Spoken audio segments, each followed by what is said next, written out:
you met Flea, of course, famously of the Red Hot Chili Peppers, which leads you into this really destructive, toxic, but obviously an important sort of chapter in your life, this relationship with Anthony Kiedis, who during your entire relationship was struggling with heroin. And I'm sure was this the thing outside of maybe your relationship with your father or whatever else that was like, oh God, how do I convey this about what our relationship was, what my story is, and just how I tell this as my own truth?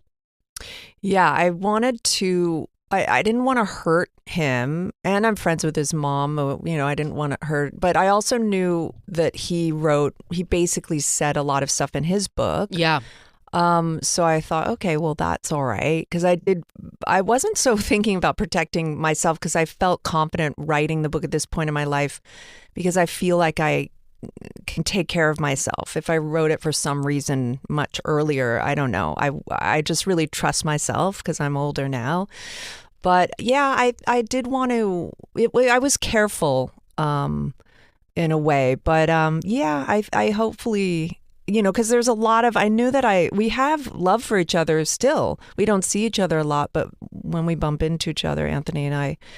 So yeah, I kind of felt like I knew I would convey also that there was a tenderness and also a concern. Do I wish I had met that whole group 10 years later and maybe just been friends? Yes. It would have been better. Maybe I could have skipped doing it at that point in my life and getting that involved for sure.